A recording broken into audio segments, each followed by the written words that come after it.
बिस्मिल्लाहिर्रहमानिर्रहीम। अस्सलाम वालेकुम स्टूडेंट्स, कैसे हैं आप लोग?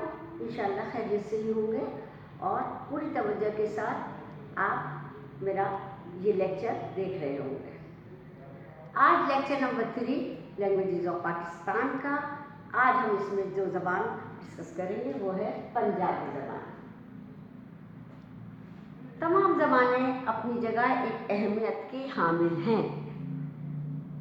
कोई ज़बान भी ऐसी नहीं है जो अपनी अहमियत नहीं रखती। लिहाजा उर्दू, जहाँ उर्दू ज़बान की अहमियत है वहाँ हर ज़बान की अहमियत है। एक हमारी कौमी ज़बान है, बाकी हमारी सूबाई ज़बानें हैं। ज़बानें तो पाकिस्तान में बहुत सी बोली जाती हैं, 30 से ज़ायद बोली जाती हैं, लेकिन सूबाई ज़बानों की अपनी ही बात है। तो आज हम सूबाई ज़बान पंजाबी ज़बान के बारे में पढ़ेंगे। पंजाबी ज़बान तकरीबन 60% लोग बोलते हैं। 60% लोग पंजाबी ज़बान को बोलते हैं। इसके बोलने वाले इस ज़बान को पंजाब में आबाद हैं। पंजाब में ये ज़बान ज़्यादा बोली जाती है, सूबे पंजाब में, लेकिन यहाँ भी हर सूबे में तकरीबन बोली और समझी जाती है। इससे मुल्का जो सूबे सरहद के जो आपके मुल्का जो इलाके हैं उनमें भी ये ज़बान बहुत बोली जाती है और समझी जाती है। उसके डिवीज़नों मतलब आज़ाद कश्मीर, भारतीय पंजाब, हरियाणा, हिमाचल प्रदेश, यहाँ पर पंजाबी बोली भी जाती है और पंजाबी समझी भी जाती है। बहुत ही पंजाबी ज़बान बहुत ही एक कदीम ज़बान है और इस कदीम ज़बान की एक अपनी अहमियत है। इस ज़बान में शीरीनी है, हलावत है और इसको बहुत ही अच्छी तरीके से बोला जाता है। इसके भी कई लहजे हैं, पंजाबी ज़बान के भी कई लहजे हैं। पंजाबी ज़बान कई लहजों में बोली जाती है। कुछ मुहक्किकीन का कहना है कि पंजाबी ज़बान आरियाई ज़बान है। पंजाबी ज़बान में संस्कृत के अल्फाज पाए जाते हैं। पंजाबी ज़बान में प्राकृत के लफ्ज़ पाए जाते हैं। लफ्ज़ प्राकृत जो ज़बान है जो उस वक्त कही जाती थी, लिहाजा संस्कृत के अल्फाज पंजाबी ज़बान में पाए जाते हैं और इसका ताल्लुक़ आरियाई ख़ानदान से है। लेकिन कुछ मुहक्किकीन का कहना है कि पंजाबी ज़बान दरावड़ी ज़बान से निकली है। दरावड़ी ज़बान से निकली है और इसमें दरावड़ी के अल्फाज पाए जाते हैं। अब हम देखते हैं पंजाबी ज़बान की बोलियां या लहजे। पंजाबी ज़बान में मुख्तलिफ लहजे पाए जाते हैं। इसमें भी मशरिक़ी और मगरिबी दो हिस्से किए गए। दोनों हिस्सों में पंजाबी ज़बान को मुख्तलिफ अल्फाजों से बोला जाता है। मतलब कहीं पंजाबी ज़बान मशरिक़ी हिस्से में जो बोली जाती है वो है पुआधी, राही और माली, ये बोली जाती है। लेकिन मगरिबी हिस्से में जो बोली जाती है उसमें आ जाती है आपकी सराइकी ज़बान, उसमें भी पंजाबी मिक्स है, या असल पंजाबी ज़बान के लहजे उसमें पाए जाते हैं। ये तो थी पंजाबी ज़बान और उसकी अहमियत। हमारे यहाँ हर सूबे की अपनी अलग एक इम्पोर्टेंस है। उस इम्पोर्टेंस में पंजाबी ज़बान या पंजाबी लैंग्वेज को बहुत ज़्यादा अहमियत दी गई है। इसलिए पंजाबी लैंग्वेज जो है वो बहुत अहमियत की हामिल है। अब हमारे पास क्वेश्चन आ जाता है, पंजाबी ज़बान पर जुमले तहरीर कीजिए। अगर शॉर्ट आंसर में आ गया तो आपने लिख दिया, کہ پنجاب میں رہنے والے پنجابی زبان بولتے ہیں. پاکستان میں 60% لوگ پنجابی زبان بولتے ہیں. پنجابی زبان تمام صوبوں میں سمجھی اور بولی جاتی ہے. اسپیشلی آزاد کشمیر، اس سے ملحقہ علاقے، ان ڈویژنوں میں بولی جاتی ہے. آزاد کشمیر آپ لے لیجئے، بھارتی پنجاب لے لیجئے، ہماچل پردیش لے لیجئے، یہاں پنجابی ہی بولی جاتی اور سمجھی جاتی ہے. پنجابی زبان کے شاعر لے لیجئے، بابا بلے شاہ کو لے لیجئے.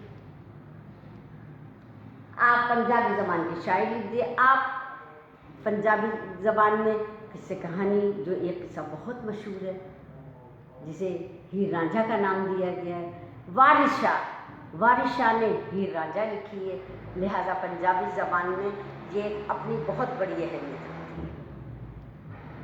پنجابی زبان کو ترقی دینے کے لیے پنجاب یونیورسٹی میں پنجابی اکیڈمی قائم ہے، جہاں پر اس زبان میں لکھا بھی جاتا ہے، پڑھا بھی جاتا ہے اور اس کو ترقی دی جا رہی ہے، اور اس میں لوگ علم حاصل کر رہے ہیں. پنجابی زبان میں بھی تعلیم حاصل کی جا رہی ہے.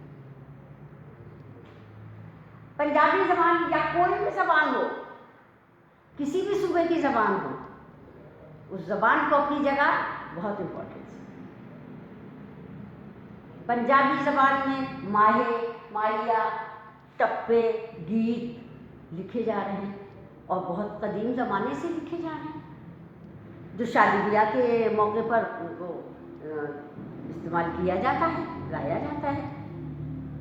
اسی طرح سے جس جگہ صوبہ پنجاب میں جو اسکول ہیں وہاں پر پنجابی ٹیبلوز کیے جاتے ہیں، بچے کرتے ہیں. وہاں پر ہیر رانجھا جو ان کی لکھی ہوئی ہے کہانی، اس کے ٹیبلوز بنائے جاتے ہیں. وہاں پر پنجابی زبان میں گیت ہوتے ہیں، نغمے ہوتے ہیں، نعتیں ہوتی ہیں. پنجابی زبان میں بہت ترقی کی جا رہی ہے. یہ ہمارے صوبے کی پنجابی زبان ہے. اسی طرح اب ہم دیکھتے ہیں کہ صوبائی زبانوں میں سندھی زبان،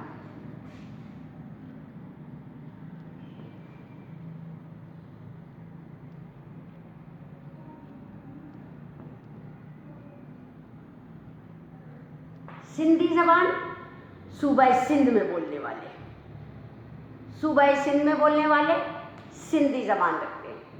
لیکن صوبہ سندھ کے علاوہ بھی یہ زبان ملک سے باہر، جیسے کہ راجستھان میں بھی بولی جاتی ہے سندھی زبان. سندھی زبان کی ابتدا جب ہوئی، جس وقت سندھی زبان کی ابتدا ہوئی تھی، اس وقت یہاں پر انگریزی حکومت تھی. انگریزوں کے دور میں سندھی زبان کی ابتدا ہوئی، لہٰذا سندھی زبان میں انگریزی زبان کے بہت سارے الفاظ پائے جاتے ہیں. بہت سے لوگوں کا خیال ہے، محققین کا خیال ہے کہ سندھی زبان جو ہے وہ ترکی زبان اور عربی زبان سے تعلق رکھتی ہے. اس میں عربی زبان کے کچھ الفاظ پائے جاتے ہیں. تو یہ بات صحیح ہے کہ مسلمانوں میں جس وقت دیکھا کہ سندھی زبان یوز کی جا رہی ہے، بولی جا رہی ہے، استعمال کی جا رہی ہے، تو اس میں عربی اور ترکی کے بھی الفاظ پائے جاتے ہیں. یہ قدیم زبان ہے. وجہ یہ ہے کہ یہ قدیم زبان ہے، سندھی زبان قدیم زبان ہے، لہذا اس میں اردو کے بھی سندھی کے بھی الفاظ پائے جاتے ہیں اور انگریزی کے الفاظ بھی پائے جاتے ہیں، لہذا یہ ایک قدیم زبان کہلاتی ہے. اب سندھی زبان میں بھی مختلف طریقے سے بولی جا رہی ہے. اس کے مختلف لہجے ہیں، جیسے کہ اور زبانوں میں ہیں. ہماری پنجابی زبان کے بھی لہجے تھے، ہماری پنجابی زبان کے کچھ اس میں بولیاں تھیں. اس طرح سندھی زبان کے بھی کچھ لہجے ہیں. نمبر 1 جیسے نمبر 1 آپ لے لیجیے، اس میں سندھی زبان میں سریلی زبان جو صوبہ سندھ میں بولی جاتی ہے وہ سریلی سندھی کہلاتی ہے. دوسری آ جاتی ہے وچولی زبان. وچولی زبان کیا ہوتا ہے کہ سندھ میں ایک جگہ وچول ہے، वहाँ जो ज़बान बोली जाएगी वो वचूली कहलाएगी। थर्री ज़बान कैसे कि थर सूबा सिंध का इलाका है, थर सिंध का रेगिस्तानी इलाका जो है थर पार कर वहाँ बोलने वाले, और हिंद का इलाका है राजस्थान में बोलने वाले, वो क्या थर्री ज़बान कहलाती है। लिहाजा सिंधी ज़बान के कई लहजे हैं। सिंधी ज़बान एक अपनी अहमियत की हामिल है और अपनी अपनी जगह हर ज़बान एक इम्पोर्टेंस रखती है, हर सूबे की और उसकी जगह सूबाई ज़बानों के अलावा और जो दूसरी ज़बानें बोली जाती हैं वो भी अपनी जगह अहमियत रखती हैं। लेकिन सिंधी ज़बान एक कदीम ज़बान है। अरबी तुर्की के अल्फाज पाए जाते हैं और अंग्रेज़ी के अल्फाज भी इसमें पाए जाते हैं और कई इसके लहजे और कई हिज्जे हैं। अब देखा जाए सूफियाए कराम भी सिंध के, तो सूफिया कराम में लाल शहबाज कलंदर, शाह अब्दुल लतीफ़ बिटाई, सच्चल सरमस्त, इन सब ने शायरी की सिंधी ज़बान में। शाह अब्दुल लतीफ़ बिटाई का एक रिसाला है जिसका नाम है शाहजो रिसालो, जो सिंधी में ही लिखा गया है। सिंधी ज़बान में गीत भी मौजूद है, सिंधी ज़बान में नस्र निगारी भी की जा रही है, सिंधी ज़बान में किस्से कहानियाँ भी मौजूद हैं। नूरी जान तमाची, लैला चनेसर, ये सब सिंधी ज़बान के हैं। लिहाजा हर ज़बान जो है वो अपनी जगह एक अहमियत रखती है।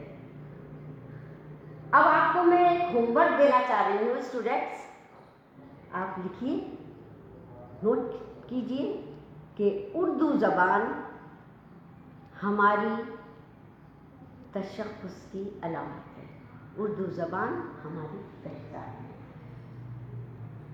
ये आपका होम असाइनमेंट है।